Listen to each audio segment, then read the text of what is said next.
किस्सा। उसकी एक नौकरानी उसके पास काम करती थी, सारे घर का काम और उसकी पसंदीदा चीजें बहुत बेहतर तरीके से बनाती थी। उस नौकरानी की एक बेटी थी। वो बेटी अपनी माँ का दर्द नहीं देख पा रही थी और अपनी माँ के लिए कुछ करना चाहती थी।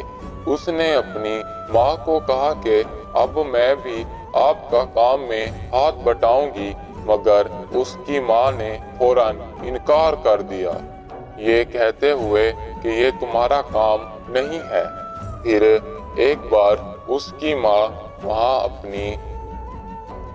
उसकी माँ रोजमर्रा की तरह काम पर गई हुई थी और उस औरत को उसकी पसंदीदा चीजें बना बना के खिला रही थी और पीछे घर में पानी मौजूद नहीं था। फिर वो लड़की चली गई वहां पर पानी भरने और पानी भर के वापस आ ही रही थी कि वहीं से एक नौजवान गुजर रहा था, जिसने उसे देखा और फिर उसका पीछा करने लग गया। यहाँ तक कि उसका पीछा करते करते उसका घर देख लिया। फिर एक दो दिन मजीद फिर से पीछा करने पर उसे मालूम हुआ कि इसकी माँ तो हमारे पास नौकरानी का काम करती है। फिर उसके मन में लड्डू फूटने लग गए कि इसकी माँ जब काम पर चली जाएगी तब मैं इसकी बेटी से दोस्ती करने की कोशिश करूंगा। तब उसकी माँ जैसे ही काम पर चली गई, वो उसके घर पहुंचा और उसे बातें करने लग गया कि आपकी माँ हमारे पास काम करती है। यूं बढ़ा चढ़ा कर बातें करने लग गया। उसे इत्मीनान दिला दिया। इत्मीनान दिलाने के बाद उसे कहा कि एक पानी का गिलास तो भर के आओ। जैसे ही वो पानी का गिलास भर कर आई, फिर उसने उस पानी को पी लिया और पानी पीने के बाद उसे बोला कि माशाअल्लाह आप तो बहुत खूबसूरत हैं। फिर वो लड़की चुप करके ठहरी रही। वो उसके साथ जोर जबरदस्ती करने लग गया। वो लड़की बहुत इज्जतदार थी। उसने अपनी इज्जत बचाने की खातिर अपनी जान ही गंवा डाली, यानी खुद को खुद ही मार डाला। फिर वो ये सारा नजारा देखकर बहुत डर गया और वहां से भाग गया।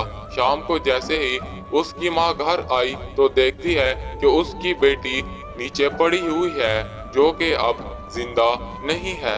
उसकी माँ जीते जी ही मर गई अपनी बेटी के सदमे से। फिर इस सारे मामलात की तफ्तीश की गई। राजा, सरदार और दूसरे कबाइल के लोग तमाम इसी काम को लग गए, क्योंकि वो औरत दूर दराज के इलाकों में राजा, महाराजा, सरदारों के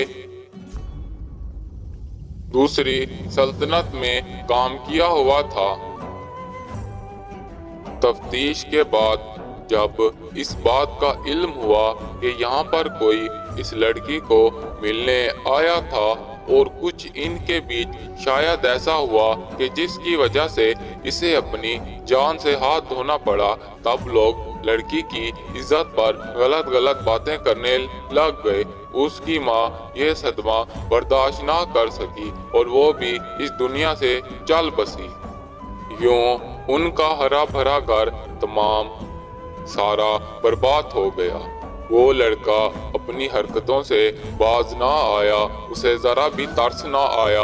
वो फिर से वही हरकतों में लग गया। फिर उसने एक लड़की पर गंदी नजर डाली और उसके साथ वही सब करना चाहा, मगर बदकिस्मती उसकी कि वो सरदार की बेटी निकली। वो ये नहीं जानता था कि ये किसकी बेटी है।